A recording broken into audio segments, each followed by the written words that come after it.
Assalamualaikum warahmatullahi wabarakatuh. Alhamdulillahi rabbil alamin.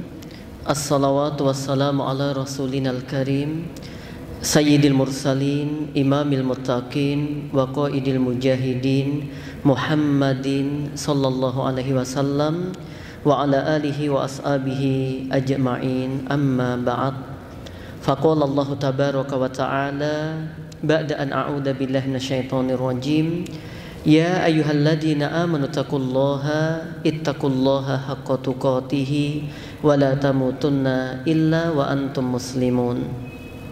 Wa qala nabiyyunal karim sallallahu alaihi wasallam, man salaka tariqan yaltamisu fihi ilman sahalallahu lahu bihi tariqan ilal jannah. Rawahu Muslim. Jamaah semuanya yang insyaallah dimuliakan oleh Allah Tabaraka wa Ta'ala, ibu-ibu, bapak-bapak di majelis taklim di Masjid Siti Aisyah, semoga bapak-bapak, ibu-ibu senantiasa diberikan keberkahan oleh Allah Subhanahu wa Ta'ala, diberikan kesehatan, dimudahkan segala urusan. Allahumma amin. Jamaah berbahagia, di kesempatan yang baik hari ini kita akan melanjutkan kajian kita, masih meneladani yaitu sosok hamba Allah yang bijak, ya, hamba Allah yang diabadikan di dalam Al-Quran, ya. Sebagian ulama mengatakan beliau bukan nabi, tapi akhlaknya masya Allah, ya, baik sekali, yaitu Luqman Al-Hakim. Di bulan yang lalu kita telah membahas siapa sih Luqman Al-Hakim, bagaimana kehidupan beliau, ya, udah kita terangkan, dan di rekaman-rekamannya tak cek juga masih ada. Nah, adapun di kesempatan pagi siang hari ini kita akan melanjutkan jamaah, yaitu kalau kemarin kita sudah ambil 2 poin, ya, yang intinya bahwa Luqman Al-Hakim itu menasihatkan kepada putranya agar bertauhid, nggak boleh melakukan syirik. Kemudian yang kedua, mendorong kita semuanya agar selalu berbakti kepada kedua orang tua dan jangan merasa direpotkan oleh orang tua, dan jangan merasa orang tua itu mengganggu kehidupan kita. Ya, kalau ada orang tua dia tanya-tanya tentang keluarga kita, sungguh itu merupakan perhatian dari beliau untuk kita. Kadang-kadang orang tua, mohon maaf dalam tanda kutip, ya, mungkin nanya uang kita ada enggak, aku iso disilai apa ora, ya. Harusnya jangan sampai orang tua itu bilang kata-kata pinjem uang kita, tapi kita sudah ngerti bahwa kebutuhan orang tua itu ini dan itu, gitu loh. Jangan sampai kemudian ada kalimat duitku disilih mbokku sekian, duitku diutang bapakku sekian. Ya Allah, ya, apalagi nanti lebih parahnya, mohon maaf, ada tuh anak ngelaporin bapak ibu dalam perkara. Ada nggak kayak gitu? Ada kan? Dan terjadi gitu loh di dunia sekarang ini. Maka ketika Nabi SAW itu pernah ditanya, ya, dalam hadisnya Abu Hurairah, ya, su'ila Rasulullah SAW, Nabi pernah ditanya gitu, an aksari ma yudkhilun nasa al jannata, perkara yang paling banyak memasukkan manusia ke dalam surga. Faqala, kemudian Nabi SAW menjawab, taqwallahi wa husnul khuluqi, takwa kepada Allah Subhanahu wa Ta'ala dan baiknya akhlak, ya, baiknya akhlak. Sebaliknya ketika Nabi SAW ditanya, wasu'ila an aksari ma yudkhilan nasa an-nara, perkara apa yang paling banyak memasukkan manusia ke dalam neraka, beliau jawabnya 2, yaitu al-fam wal farj, yaitu apa? Mulut dan kemaluan, ya. Maka 2 hal ini, di antaranya apa?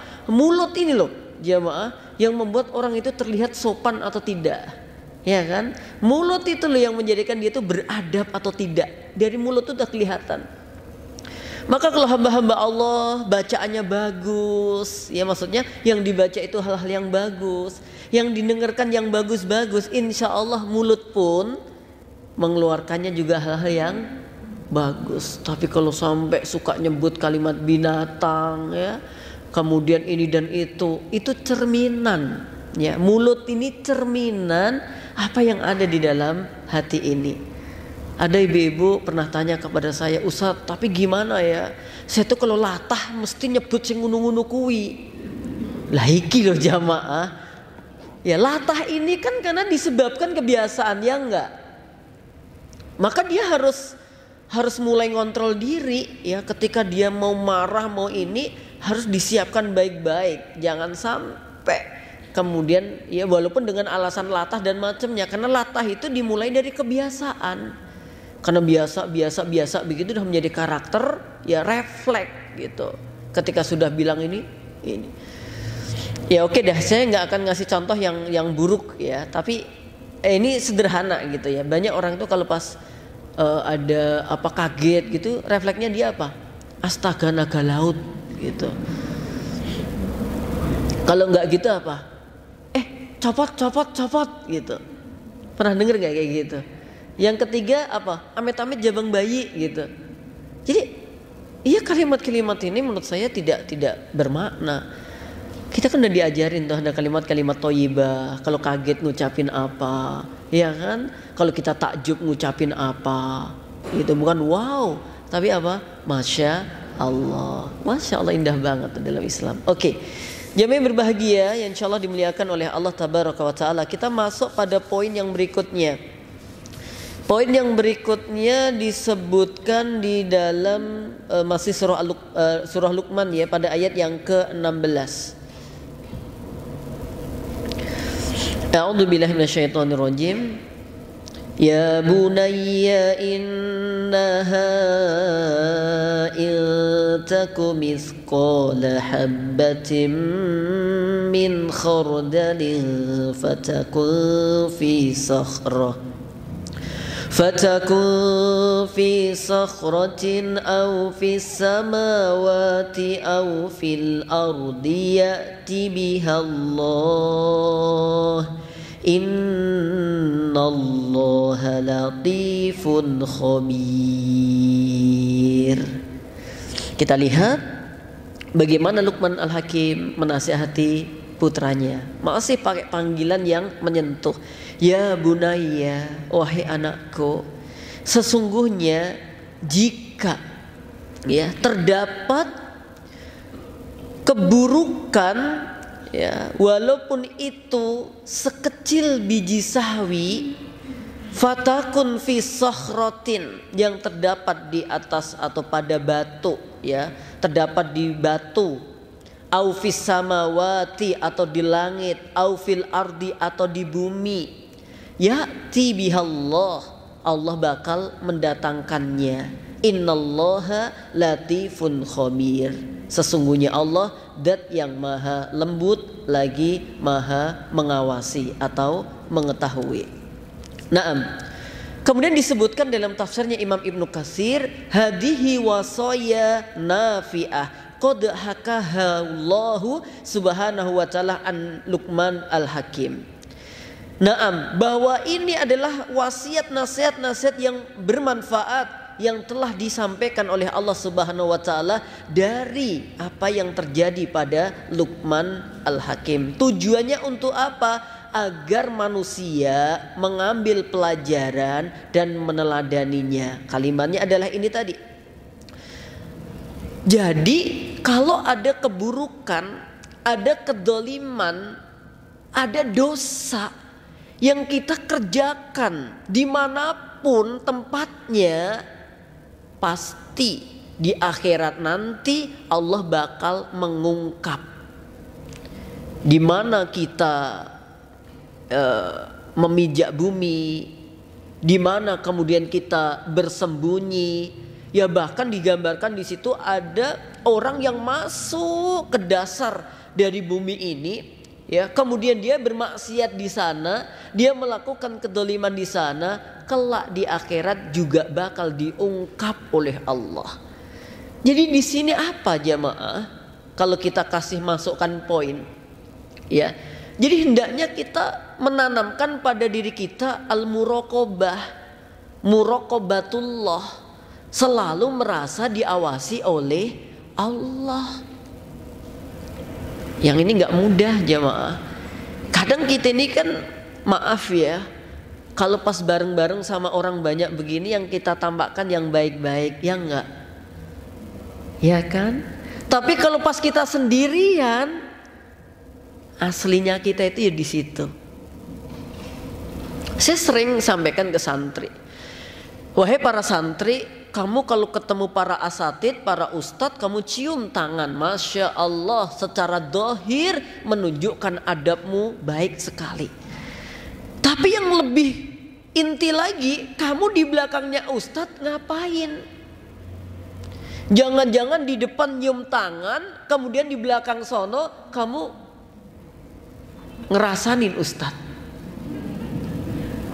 Ya, ini penting tentang hati ini jamaah. Tentang bagaimana kita melakukan amalan itu penting. Jadi tatkala kita melakukan amalan, jangan melihat kita sedang di mana, dalam arti kalau itu manusia komunitas orang banyak kita baik-baik saja. Kalau pas kita sendirian kemudian kita seenaknya, harusnya nggak begitu. Karena kedoliman itu, keburukan itu, kemaksiatan itu dilakukan di mana saja, Allah bakal mengetahui. Pun melakukan kedoliman, melakukan kemaksiatan terang-terangan, tentu itu hukumnya lebih berat daripada melakukan kemaksiatan sembunyi-sembunyi. Kalau sembunyi-sembunyi berarti masih punya rasa malu. Kalau terang-terangan berarti sudah nggak ada punya rasa malu. Yang kedua, kalau sembunyi-sembunyi dia rusak hanya dengan dirinya. Tapi kalau dia melakukan maksiat terang-terangan, dia maksiat dirinya jelas, ditiru oleh orang lain. Maka Nabi mengatakan, setiap umatku dosa-dosanya diampuni kecuali al-mujahirin. Ya, illal mujahirin. Semua umatku bakal diampuni oleh Allah Tabaraka wa Ta'ala, illal mujahirin. Kecuali siapa? Mereka orang-orang yang menjaharkan kemaksiatannya, dia nampakkan kedolimannya. Ya, sekarang ini kadang-kadang orang dolim itu udah nggak sembunyi-sembunyi, terang-terangan, tega banget mendolimi orang lain. Ya. Nah, jamaah berbahagia yang insya Allah dimuliakan oleh Allah Ta'ala.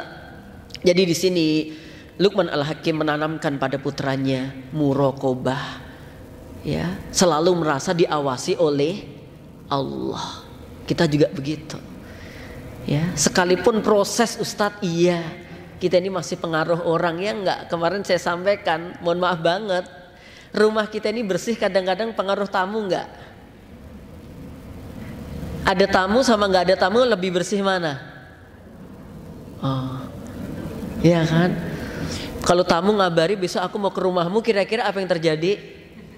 Bersih-bersih. Emang nggak boleh total? Boleh. Karena itu ikramu doif, memuliakan tamu. Ya. Tetapi harusnya ada tamu nggak ada tamu kita selalu dalam keadaan kebaikan. Ada yang unik zaman, namanya anak itu kan polos ya. Pernah gitu, ada seorang ibu silaturahim ke rumah saya gitu. Dia bawa anaknya.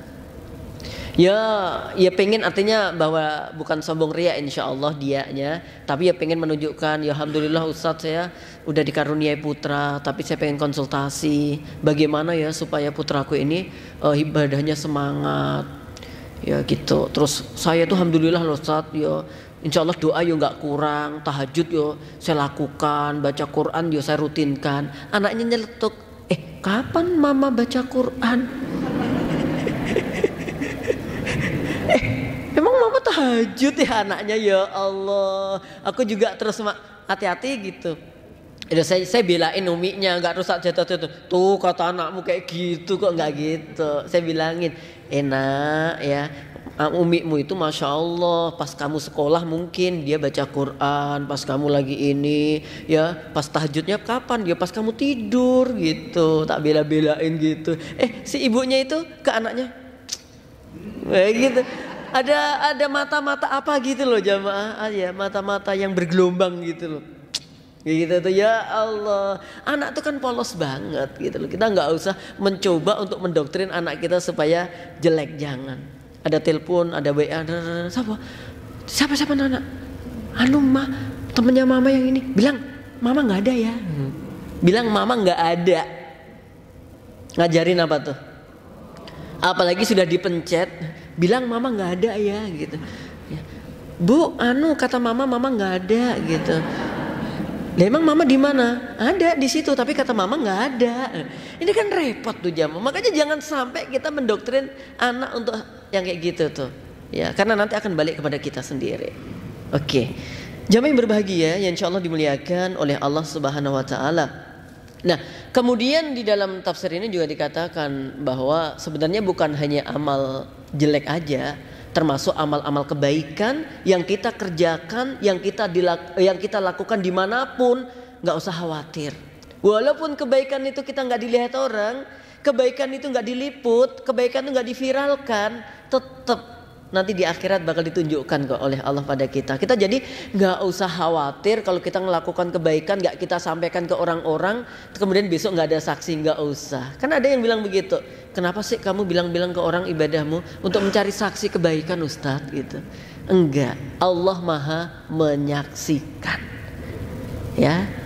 Jadi kalau bisa kita menutupi kebaikan kita itu sebagaimana kita menutupi aib-aib kita. Jadi ditutup rapat-rapat. Kecuali kondisi-kondisi tertentu kita boleh menyampaikan. Ke infak ada yang sir, ada yang alaniyah. Ada yang infak dilakukan dengan sembunyi-sembunyi, ada yang terang-terangan. Dua-duanya baik. Tapi kalau kemaksiatan dilakukan terang-terangan, dilakukan sembunyi-sembunyi, semuanya buruk. Kalau infak dilakukan terang-terangan, dilakukan sembunyi-sembunyi, apa? Baik. Kalau maksiat dilakukan sembunyi-sembunyi, dilakukan terang-terang, buruk semuanya. Maka jangan mencoba-coba untuk kemaksiatan. Kalaupun kita sudah pernah melakukan, segera tutupi dengan kebaikan dan beristighfar kepada Allah Subhanahu wa taala. Karena kita ini udah bukan usia SMP, Ibu-ibu. Jenengan wis gak asah sing-sing nek bahasa saya. Ora rasa neko-neko.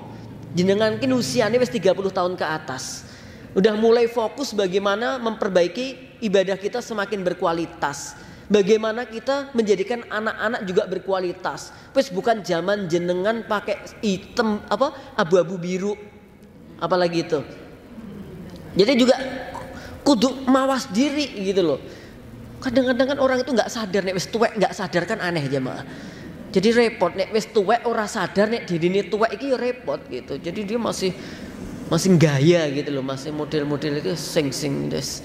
Nah, kita harus mulai sadar gitu ya. Oke, semangat tetap ya, semangat anak muda oke, tapi kita harus sadar bahwa kita ini tua gitu. Oke. Itu yang ketiga jamaah, kita diminta untuk muraqabah, selalu merasa ada pengawasan dari Allah Subhanahu wa taala. Yang keempat, ya di sini dikatakan pada ayat berikutnya. Ya bunayya aqimis salata wa'mur bil ma'rufi wanha 'anil munkar wasbir 'ala ma asabak inna dzalika min azmil umur. Jamaah berbahagia insyaallah dimuliakan oleh Allah taala. Yang keempat ya. 1, 2 pertemuan lalu ya. Kemudian yang ketiga barusan. Yang keempat, diperintahkan 3 hal dalam satu rangkaian ya. 3 hal dalam satu rangkaian. Apa 3 hal ini? Menegakkan sholat, amar ma'ruf nahi mungkar, dan sabar ya. Rangkaian ini ya. Poin yang keempat ini 3 hal yang dirangkai jadi satu. Kita diminta untuk menegakkan sholat. Ya bunayya, ya. Wahai anakku. Kalau ini nasihatnya Luqman kepada putranya. Kalau kita juga kepada putra-putra kita juga dapat nasihat dari orang tua kita. Ya bunayya, wahai anakku, aqimis sholat, tegakkan olehmu sholat. Kalau di dalam tafsirnya Imam As-Sa'di, ya di dalam surah Al-Baqarah yang masih awal-awal itu, tanda-tanda orang yang bertakwa, alladzina yu'minuna bil ghaibi wa yuqimus shalah. Wa yuqimunas shalah gitu ya. Yu'minuna bil ghaibi wa yuqimunas shalah. Di situ kata-kata yuqimunas shalah, kata beliau kenapa tidak yaf'alunas shalah, tidak mengerjakan salat? Kenapa tidak melakukan sholat tetapi menegakkan sholat? Karena beda antara melakukan, mengerjakan dan apa? Menegakkan. Kalau menegakkan itu ya dia akan memenuhi syarat rukunnya, dia jaga sunnah wajibnya, dan pengaruh dari sholat itu bakal selalu ada. Ya, ini yang penting jamaah. Karena sholat ini akan menjadi ukuran orang di akhirat nanti, baik buruknya itu dilihat dari sholatnya. Maka kalau saya membuat bahasa, menjadikan bahasa yang gampangnya, orang di dunia ini ya hisabnya berdasarkan akhirnya. Ya, kita di dunia ini hisabnya berdasarkan akhirnya. Kalau di akhirat itu berdasarkan awalnya. Maksudnya begini, ketika kita di dunia ya, kemudian kita bakal dicatat husnul khotimah atau su'ul khotimah itu berdasarkan akhir dari kehidupan kita. Pas matinya kayak apa gitu loh. Ya, kalau pas awalnya baik, kemudian matinya dia buruk, yang dihitung apa? Terakhirnya tuh. Kalau kemudian kita dari awalnya buruk, kemudian baik, yang dihitung apa? Baiknya. Ya, yo nek ngono repot aku sak-sake wae lah. Ojo-ojo aku saiki apik-apik engko bae takdire elek. Aku arep tak apik-apik, toh engko nek takdire apik ya dadi apik. Enggak bisa begitu. Kata Nabi, "I'malu", berbuatlah. Fakullu muyassarun lima khuliqalahu, akan dimudahkan nanti penciptaan itu dengan kaitannya keinginan kita. Kalau kita ingin baik, ikhlas, insya Allah Allah bakal menolong kita untuk baik. Kalau kecenderungannya hamba Allah itu jelek, ya sudah, Allah pun juga berikan kemudahan dia untuk berbuat kejelekan. Atau cara berpikirnya begini, itu wong sing wis berusaha apik wae matine isih elek gitu. Nah, adapun akhirat itu dihitung berdasarkan apa? Awalnya. Awwalu ma yuhasabu bihil abadu yaumal qiyamah salatuhu. Perkara yang bakal dihisap oleh Allah pertama kali di akhirat, di hari kiamat, pada seorang hamba itu apanya? Sholatnya dulu. Kalau sholatnya udah baik, yang lainnya bakal baik. Tuh kan? Maka di sini kenapa Luqman Al-Hakim menasihatkan hal yang sangat penting untuk anaknya setelah urusan tauhid, kemudian berbuat baik kepada orang tua, kemudian perhatian supaya tidak bermaksiat dimanapun berada. Yang keempat, beliau mengajarkan kepada anaknya agar menjaga sholat. Ya, menjaga sholat. Kemudian kalau sholat kita baik jamaah, inna sholata tanha anil fahsya'i wal munkar. Ya, dengan sholat yang baik akan menjadikan kita terhindar untuk berbuat keji dan untuk berbuat kemungkaran.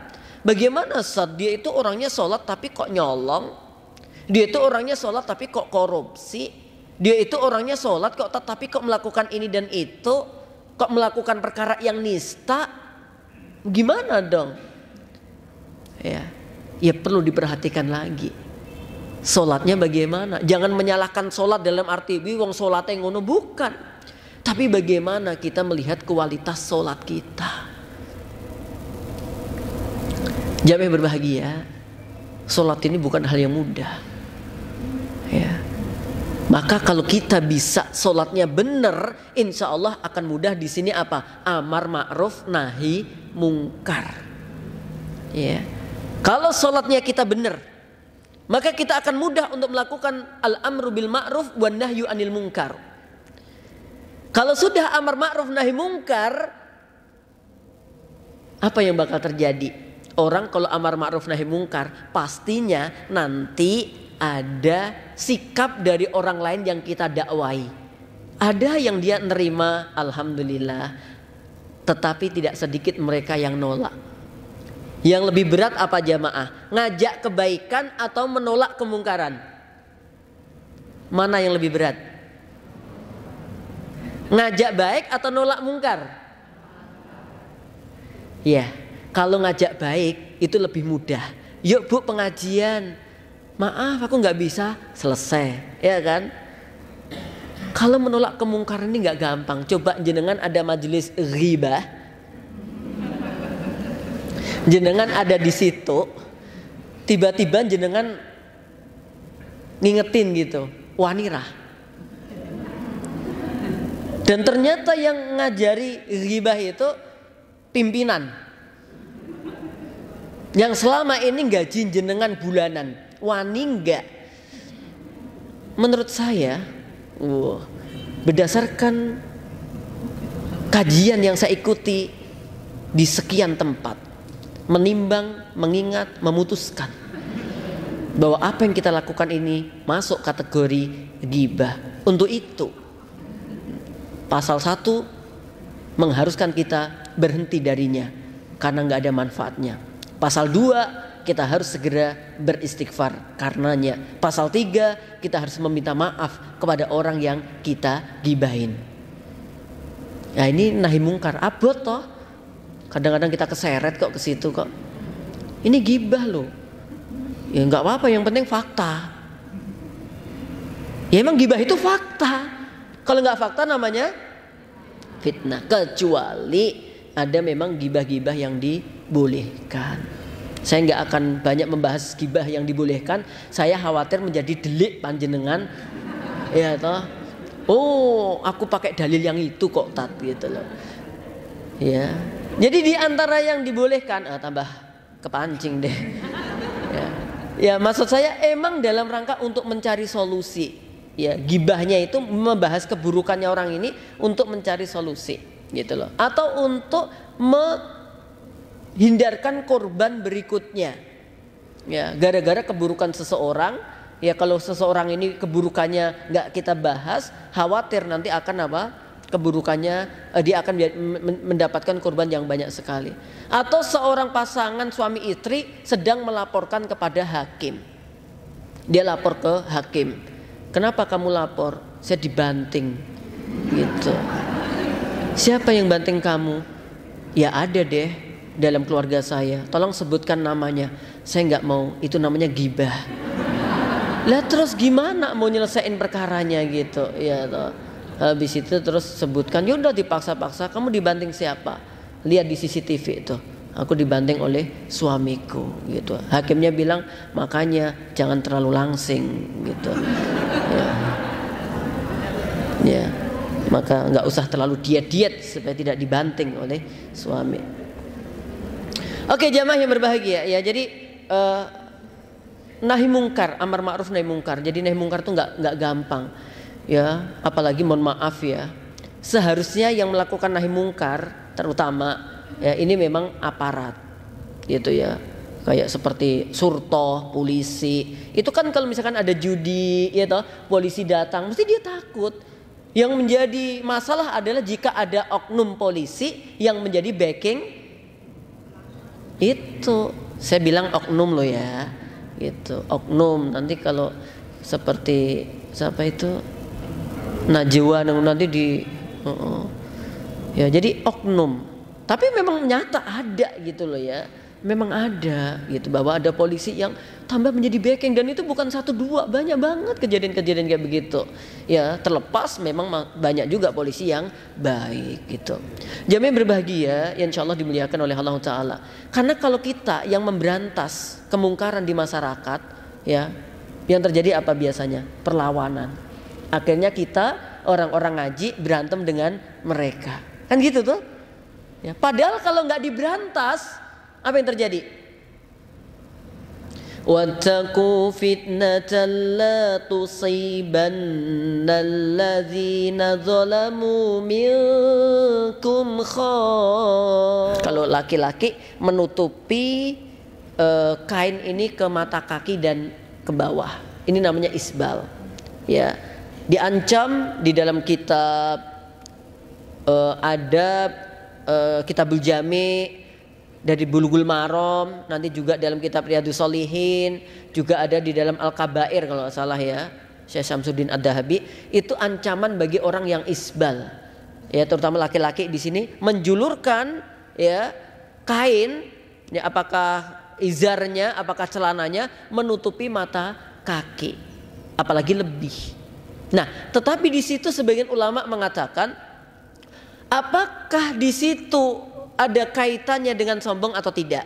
Jadi yang dikatakan nggak boleh itu adalah jika dia dalam keadaan apa? Sombong. Kalau tidak sombong nggak masalah. Ya, jadi ada dua pendapat ya. Jadi isbal itu yang diharamkan adalah jika diikuti rasa sombong. Jika tidak, tidak. Walaupun kalau kami di pondok memilih lebih hati-hati. Sombong rasa sombong diusahake apa? Tidak menutupi mata kaki, karena demi yang lain juga, ya toh, ngumbai gampang, apalagi santri, ya toh, umbah dewe, wah ngotel kabeh itu nanti kalau sampai bawah, gitu loh. Sombong nggak sombong, aturannya diusahakan. Tapi bagi kita yang cingkrang, yang dalam arti tidak isbal, juga tidak boleh merasa, sing isbal ibarat neraka, surga. Gitu. Emang surga hanya ditentukan dengan kayak begitu? Apalagi kalau ketemu orang gitu ya toh, nek celanane nutupi mata kaki, arep salam dicek sik. Assalamualaikum, sik bentar tak cek sik, katamu piye gitu. Oh nutupi, gak jawab aku salam gitu. Karena kita berbeda akidah. Iya gaya yo.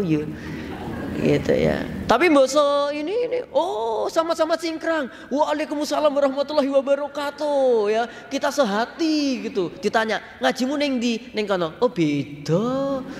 Ustaze beda tibanya. Gak sida tak tarik salamku, ora sida waalaikumsalam.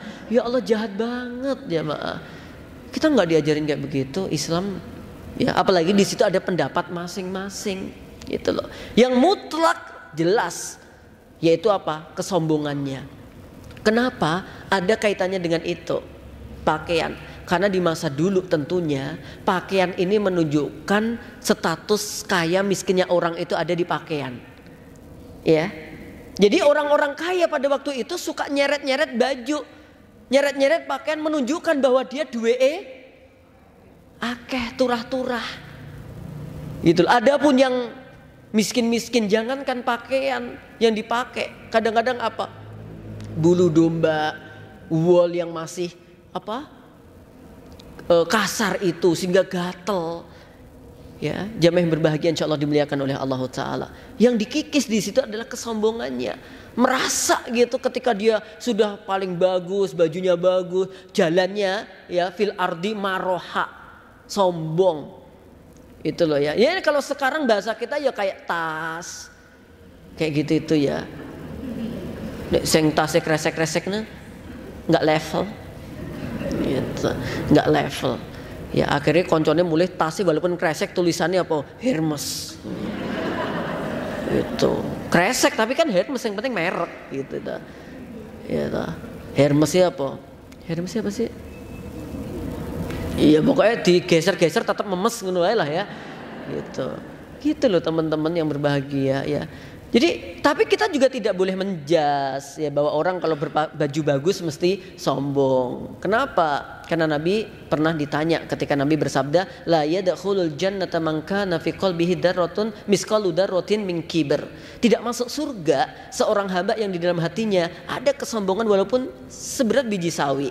Gitu. Kemudian ada seorang sahabat tanya, ya Rasulullah, di sana ada loh orang yang suka pakai baju bagus, pakai sendal bagus. Maksudnya itu sombong enggak? Gitu. Nabi jawabnya apa? Innallaha jamil. Allah itu zat yang maha indah. Wa yuhibbul jamal, dan mencintai keindahan. Ya. Al-kibru, sombong itu batorul haqqi, menolak kebenaran, wa gomtun nasi, dan meremehkan orang lain. Jadi soal mahal enggaknya kita enggak bisa mengatakan dia sombong atau tidaknya. Ya, apalagi mohon maaf sering saya sampaikan kadang-kadang barang yang mahal itu kadang-kadang lebih awet daripada barang yang murah. Mahal dalam arti kualitasnya bagus loh ya, bukan mahal karena ketipu ya. Itu. Rata-rata begitu, serius. Ya, saya pernah beli sandal mereknya waktu itu diawali C, diakhiri L. Oh, jangan disebut. Ya. Di zaman saya itu favorit banget, tapi bener awet gitu loh. Ya, tak bandingkan dengan tiruannya, ya. Tiruannya itu mirip, ya. Kalau V-nya diganti W. Gitu. Itu berapa hari gitu udah jebat jamaah. Bar jebat disulke, bar disulke ucul, remuk. Sedangkan yang asli, masya Allah. Jadi kita juga nggak bisa menghukumi.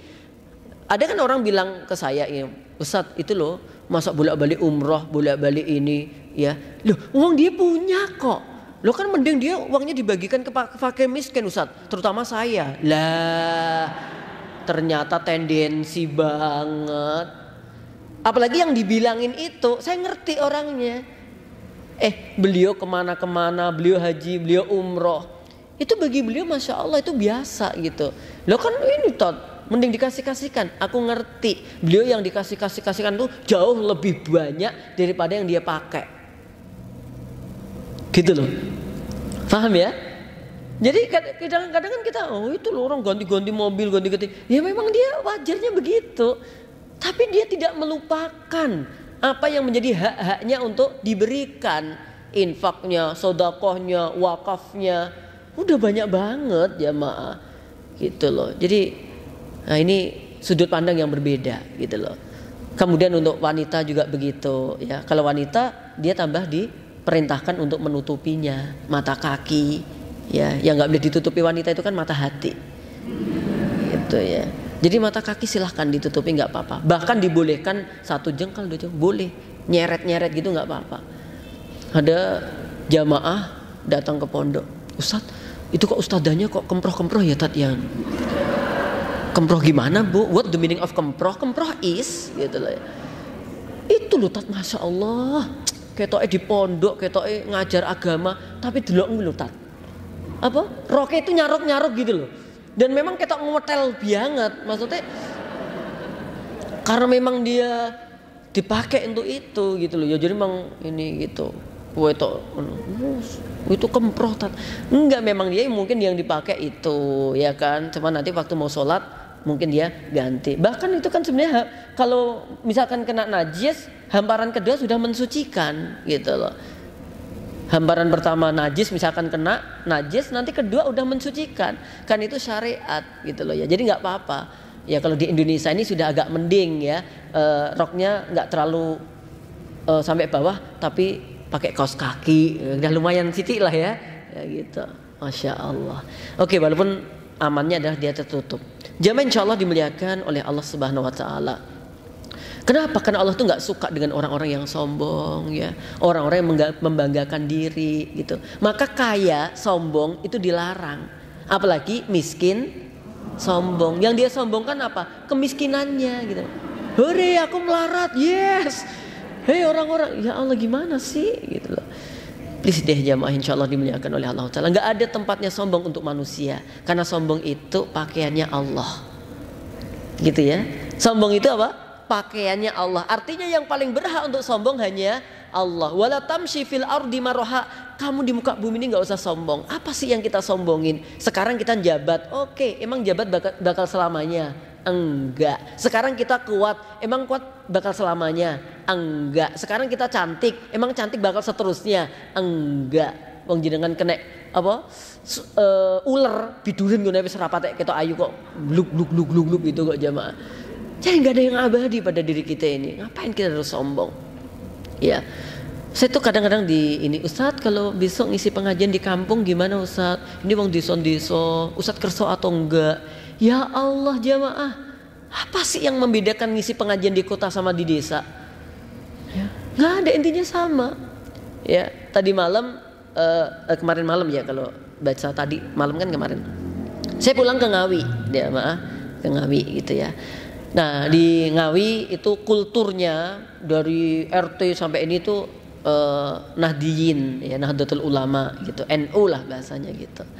Nah saya kadang-kadang memang sholat itu agak ya, karena saya safar juga sebenarnya ya, biarin bapak-bapak kiai di situ yang imamin gitu. Tapi karena nggak tahu, karena saya kalau nunggu kelamaan kok nggak enak, nggak masuk masjid gitu. Masuk masjid lah ya segera gitu. Tapi masya Allah beliau itu ya, kemudian udah ada Ustaz Nur Islam imami, saya bilang enggak mbah jenengan aja gitu. Padahal nggak gampang di tempat kami itu biasanya tetap sampai imam itu abadi sampai meninggal dunia gitu. Walaupun udah sepuh banget itu sampai gitu, tapi nggak tahu ya beliau itu setiap saya datang tuh mesti dipersilahkan ya Allah. Terus saya nggak mau, saya sengaja mundur. Terus beliau pinter banget. Yaudah nih nggak mau, jabat tangan, salaman gitu sama saya. Salaman, bersalamannya digeret ternyata jamaah. Ya Allah gitu. Ternyata salaman itu selalu dituarik gitu, langsung di tempat imam. Oke, selesai. Lah saya pas mau pulang, ya ada mbah-mbah ya Allah sepuh-sepuh gitu. Mas Nur, Ustadz Nur, kapan dugi gitu? Oh tadi sore ibu gitu. Beliau ngisi pengajian toh mas. Loh pengajian tepundi bu? Ini sekarang gitu. Kapan? Pada maghrib ini langsung diminta di mbah-mbah itu sepuh-sepuh. Wah masya Allah jamaah sepuh gitu gitu. Ya masya Allah, tapi asik gitu loh ya. Saya turun di situ, nggak apa-apa ya Mas Nur, yang ngisi di sini ya gitu. Nah buatan apa toh gitu. Saya sempatkan ngisi pengajian antara maghrib sampai isya gitu. Ya toh, oh masya Allah asik gitu. Ya bahasanya yo dison kae wong dia ya bahasa ngikuti beliau ya membahas masalah tandur, matun, derep kayak gitu itu. Ya masya Allah. Ya, oke, nggak ada kesombongan pada diri kita, nggak perlu, ngapain harus sombong. Orang sombong itu kan sebenarnya egonya aja yang dia merasa pengen dihormati, merasa dia paling hebat, paling tinggi, padahal nggak ada gitu loh. Maka diwasiatkan di sini, jangan berjalan di muka bumi. Ini bukan berarti melaku terus dangak gitu, bukan. Ya bisa saja secara konteksnya begitu ya, dia melakukan memang biasa kadang-kadang orang tuh kalau sombong melakukannya rotok gemagah gitu kan. Gitu, orang nengok kanan, orang nengok kiri, dangak terus gitu. Itu naik kesandung ya repot sebenarnya. Yang nolong orang-orang yang ada di sekitarnya kan gitu, ya toh. Yang dimaksud itu juga bukan hanya wala tamsi hidup berdiri, tetapi kehidupan kita, muamalah kita gitu. Ayo ngaji di sana, siapa aja yang enggak gitu. Di sana siapa enggak gitu. Ayo kita acara ini enggak. Kenapa? Karena dia ngelihat bahwa levelnya dia mereka tidak selevel dengan dirinya. Ya Allah gitu. Jamaah yang berbahagia, insyaallah dimuliakan oleh Allah Ta'ala. Kemudian yang terakhir di sini nanti kita tanya jawab ya. Yang terakhir ya, perintah agar kita sederhana ya, berlaku hidup sederhana dan sopan saat berbicara ya, berlaku hidup atau bersikap hidup sederhana dan sopan saat berbicara. Wa qasidi fi mashyika waghdud fi sautik inna ankarul aswati la sautul hamir. Dan sederhanalah kamu wahai anakku fi masyik, dalam perjalananmu ya, dalam muamalahmu, dalam kehidupanmu sederhana, nggak usah berlebihan. Kemudian apa? Dan rendahkanlah suaramu, karena sesungguhnya ya seburuk-buruk suara adalah suara keledai. Jamaah yang berbahagia yang insyaallah dimuliakan oleh Allah Tabaraka wa Ta'ala ya. Jadi di sini pola hidup kita sederhana ya. Kalau kita lihat dalam bab malu itu kan ada 4 ya. Nabi pernah bersabda kepada para sahabat, istahyu minallahi haqqal haya'i. Malulah kalian kepada Allah dengan sebenar-benar malu. Kemudian para sahabat menjawab, alhamdulillah nahnu nastahi. Alhamdulillah wahai Nabi, kami semuanya sudah malu. Kemudian Nabi bilang apa? Laisa daka, bukan itu yang kumaksud. Man istahya minallahi haqqal haya'i. Barang siapa yang malu kepada Allah dengan sebenar-benar malu, falyahfat ra'sa wa ma wa'iya. Hendaknya dia menjaga kepala dan apa yang ada di sekitarnya. Termasuk apa? Mata, telinga, mulut, pikiran. Jaga, jangan sampai ada yang sia-sia. Kemudian diperintahkan apa lagi? Walyahfat batona wa mahawiya. hendaknya dia juga menjaga perut dan apa yang ada di bawah perut dan apa yang ada di sekitar perut. Ya, dia jaga dari makanan-makanan yang haram supaya nggak masuk di dalam perutnya. Ya, kemudian yang ketiga, waliyadkuril mauta wal bala. Orang yang malu kepada Allah dengan sebenar-benar malu itu, mereka adalah orang yang selalu ingat kematian dan ngerti bahwa dunia ini bakal sirna. Kullu man 'alaiha fan wa yabqa wajhu rabbika dzul jalali wal ikram. Bahwa semua yang ada di dunia ini bakal sirna, bakal fana kecuali Allah Subhanahu wa taala yang maha mulia. Nah, yang terakhir jamaah, malu kepada Allah dengan sebenar-benar malu itu apa? Dia tinggalkan tuh gemerlapnya kehidupan dunia. Ya, dia tinggalkan ya gemerlap kehidupan dunia. Artinya dia berlaku zuhud. Apa sih yang dimaksud zuhud itu? Gitu loh. Jadi meninggalkan urusan dunia yang enggak ada manfaatnya untuk akhirat. Apa? Meninggalkan urusan dunia yang enggak ada manfaatnya untuk akhirat. Selama urusan dunia ada manfaatannya untuk akhirat, ya kita ambil. Lah, orang yang bersikap yang nomor 4 ini tidak menjadikan dunia dalam hatinya. Oke jamaah, jenengan pernah kehilangan sendal? Pernah? Ada yang pernah, ada yang belum ya. Mudah-mudahan enggak deh. Kalau belum tuh kok kayaknya ada potensi gitu. Belum. Kok belum? Tidak. Dan ada yang pernah. Kalau kehilangan sendal, misalkan jenengan sendalnya cukup mahal, kira-kira gimana perasaan hatinya? Oke, ya, lumayan ya. Tapi berapa hari biasanya, sampai berapa hari? Yo tergantung harganya notat. Gitu. Nek swallow ngono ya paling sehari wis selesai. Nek lili, tahu nggak sandal lili? Itu awet banget tuh jamaah ya. Lili ya berapa hari gitu. Nek Neckerman apa pokoknya jamin itu berapa gitu. Kadang-kadang gitu jamaah. Nah, ada seorang yang mengadukan kepada ulama, wahai ulama, wahai syekh, ya barangku hilang, kambingku hilang. Jawabnya apa? Alhamdulillah, hatimu nggak dicuri setan. Jawabannya itu loh jamaah. Ya. Alhamdulillah hatimu, imanmu tidak dicuri oleh setan. Artinya barang-barang dunia ini kalaupun hilang ya wajar, sedih iya, tapi jangan sedih berlebihan. Ya. Sampai stres besoknya pakai kompres. Ya Allah, ini loh berarti banyak masih apa? Orang meletakkan dunia di dalam apa? Hatinya. Pernah nggak jenengan mau dinikahi sama orang kemudian nggak jadi? Enggak tat, yo kuwi kok bojoku, alhamdulillah. Ya, ada yang kadang-kadang nggak jadi. Ya udah, selesai sudah. Berarti memang belum atau bukan jodohmu. Nggak usah merasa jokno. Lah kuwi lho tat, akhirnya saiki wong dadi anggota DPR MPR lho tat. Jokno lho tat dhisik. Wah, aku mbah yo ngopo yo kaya. Tambah menggetuni kayak gitu kan nggak ada faidahnya jamaah. Gitu loh. Ya udah, nggak usah. Kadang-kadang kan lewat sini tiba, jokno mau lewat kono. Tambah nggak boleh kayak begitu itu. Mau dadak lewat kene banku kempes telat. Jokno mau lewat kono ora. Belum tentu. Iso-iso kono kempesnya ngarep guri. Gitu loh. Kadang-kadang kita suka kayak begitu. Ya, please deh jamaah. Maka di sini jangan jadikan dunia ada di dalam hati. Ya, dulu pernah tak kisahkan toh, saya itu pernah ngisi pengajian di makam haji, khutbah Jumat.